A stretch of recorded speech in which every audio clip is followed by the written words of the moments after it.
Sebelumnya, terima kasih sudah datang pada konseling hari ini. Perkenalan terlebih dahulu ya Mbak, saya dulu ya. Perkenalkan, nama saya Esa Jazabila. Saya di sini sebagai konselor untuk membantu klien kesini tujuan kesini. Bisa dibagi perkenalan terlebih dahulu. Saya Novi Andri Dewi. Ibu bisa panggil saya Arin karena biasa saya dipanggil Arin.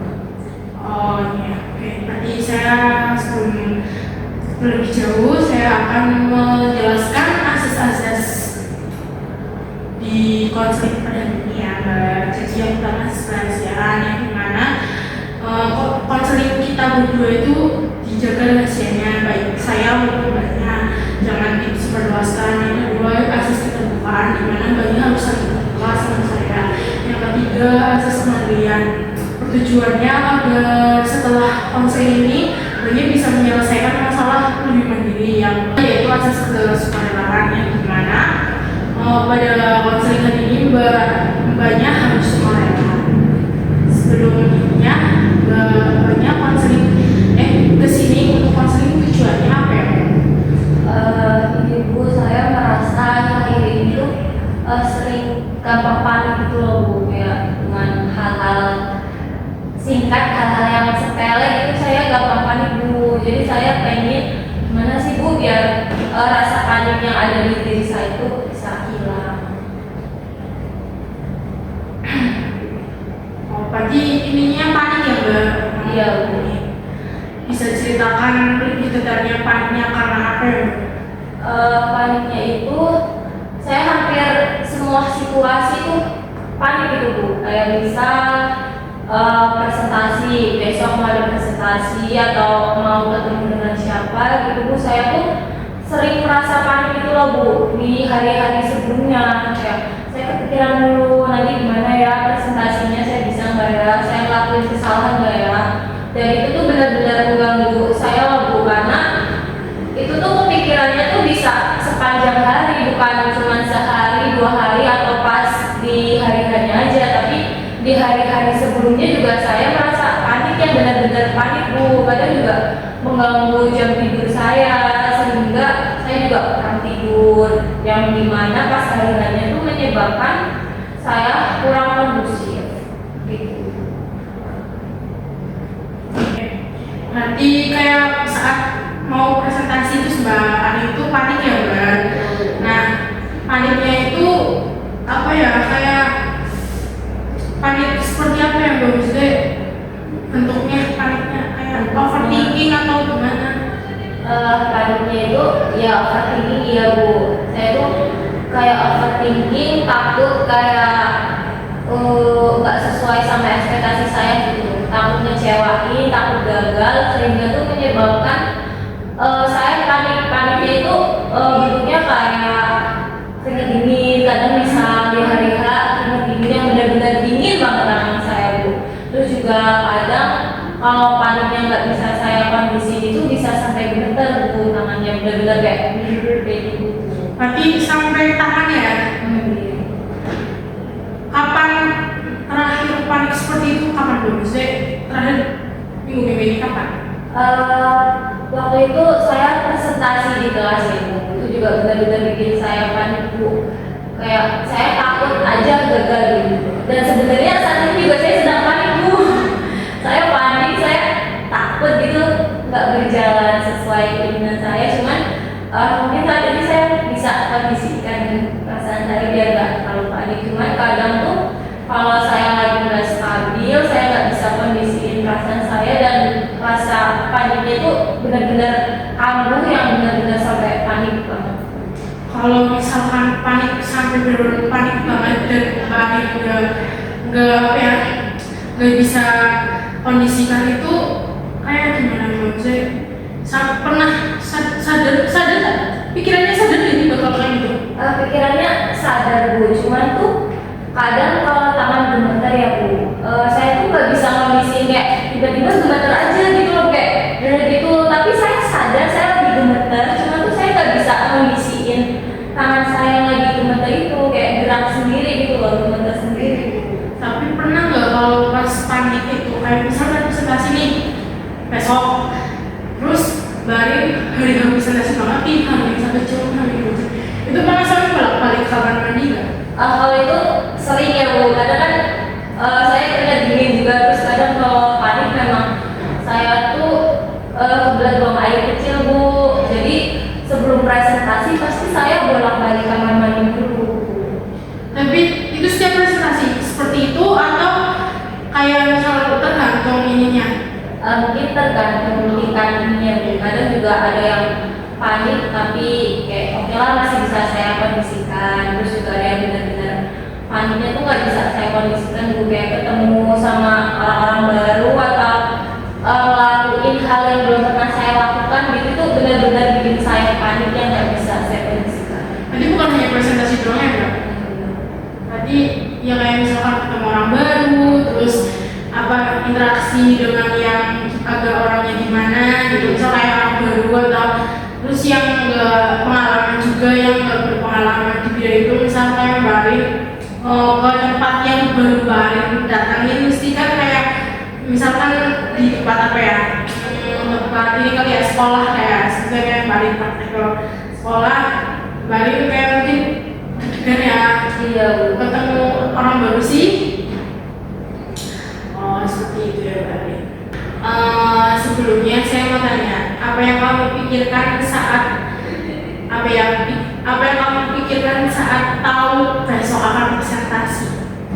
Yang saya pikirkan pasti kayak takut gagal dan takut presentasinya itu nggak berjalan yang aku mau. Kadang aku takut ngelakuin kesalahan gitu Bu, kayak kesalahan yang benar-benar fatal yang bikin saya panik tuh kayak gitu Bu, takut ngelakuin kesalahan. Apa yang kamu bayangkan saat presentasimu gagal? Yang saya bayangkan ada Bu, kalau aku presentasi saya gagal, dan bayangin kayak orang-orang tuh ngetawain saya, terus tatapan orang-orang terhadap saya Bu, kayak ih kok presentasinya kayak gini, kok presentasi aja nggak bisa kayak gitu, dan saya takutin Bu kayak tatapan orang-orang terhadap saya, pandangan mereka. Berarti Mbak Anin itu kalau misalkan dengan kata presentasi mesti takut gagal, takut gak bisa presentasi, panik, overthinking, gitu kan Mbak. Itu sih maksudnya gimana ya? Ya memang punya pribadi orang masing-masing ya Mbak. Saya juga masih tahap yang ya seperti itulah pokoknya. Ya berarti paling kalau misalkan dengar kata presentasi atau besoknya presentasi itu Mbak bisa sering takut gagal, pikirannya itu muncul takut gagal, overthinking dan lain-lain. Dia punya panic attack. Aku mau tanya lagi apa yang kamu rasakan saat pikiran itu muncul? Yang saya pikirkan takut Bu, ya, rasa takut gagal, ininya takut aja gitu Bu. Saya takut apa yang saya sudah susun sedemikian rupa itu gagal, ya berantakan. Misalkan dari skala 0 sampai 10,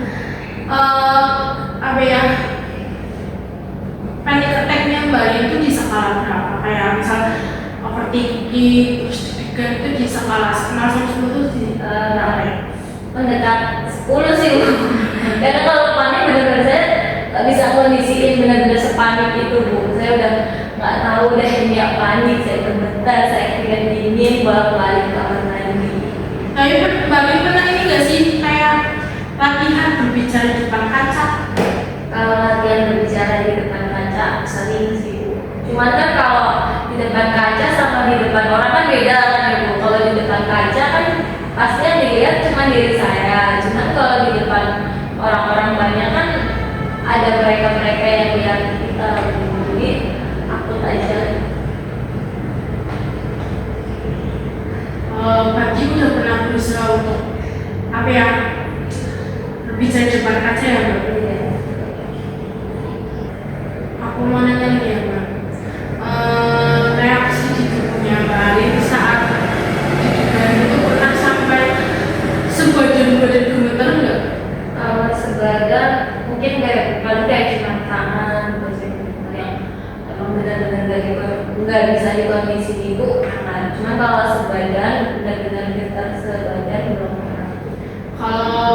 sih kalau tadi kan kalau balik aja udah ya, terus tangan ini kaki pernah ini enggak apa ya gemetar pas saat presentasi. Biasanya kan ada orang yang saat presentasi itu gemetar ya, antara tangan dan kaki juga gemetar, itu pernah nggak? Kaki pernah, cuman nggak sesering tangan. Paling yang sering itu tangan. Berarti apa ya? Bari dulu kan itu kalau misalnya presentasi lebih gemetar tangan ya, tangan. Kalau kaki enggak terlalu, cuman pernah kan? Tapi enggak terlalu. Kalau tangan itu sering ya, tangan kaki tangan. Kalau sebenarnya itu belum pernah. Iya, paling tangan sih yang sering. Pernah ini enggak apa ya? Afirmasi ke diri sendiri. Aku tuh bisa gitu. Ya, aku tuh bisa presentasi di depan banyak orang. Karena emang kalau saya lagi panik ya, saya tuh juga sering afirmasi ke diri saya kayak, ayo pasti bisa gitu, pasti bisa. Tapi namanya panik ya Bu, kadang tuh nggak bisa dikondisiin, kadang datang tiba-tiba gitu. Jadi ya kalau afirmasi paling cuma buat kayak nge-distract pikiran saya gitu, biar nggak sering kayak gemeter atau bolak-balik. Kalau afirmasi sudah pernah ya. Akhir pada sesi konseling ini apa ya, Mbak pengen ini enggak rasa kecemasan turun? Pengen ya biar nggak gampang panik Bu, nggak gampang cemas gitu. Skalanya mau berapa ya, maksudnya kayak 10 atau mau ya 0 gitu loh? Bisa biar 0 ya Bu, karena biar nggak mengganggu kayak hari-hari saya. Saat presentasi Bari pengen enjoy ya? Iya Bu, betul.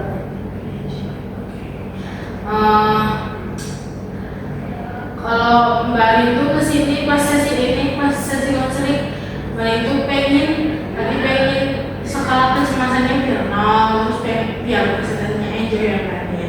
Oke, saya mungkin ada langkah-langkah ya untuk apa ya, biar ya buat berlatih Mbak Arin agar nggak panik saat mau presentasi atau hanya satu presentasi atau hanya beberapa presentasi. Ini nih ya Mbak Arin, latihan pernafasan sebelum hari H atau sebelum berapa jam gitu, berarti sebelum jam 10 Mbak Arin presentasi nih. Jadi sebelum jam 10 itu Mbak Arin bisa latihan pernapasan 5 menit sebelum presentasi, bisa kayak 5 menit, pokoknya 5 menit latihan pernapasan, terus bisa kayaknya ini hitung jari aja, yang nafas terus hembuskan, nafas hembuskan, pokoknya 5 menit.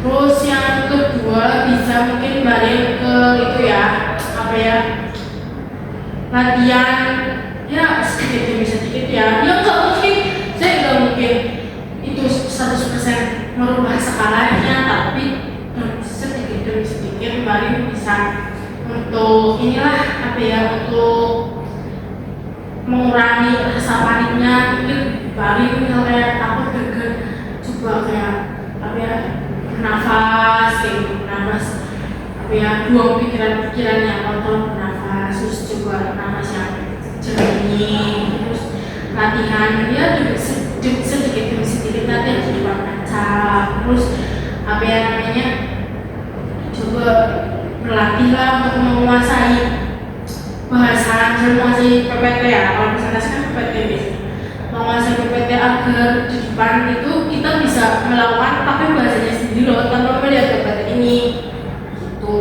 Mungkin langkah-langkahnya yang seperti itu ya.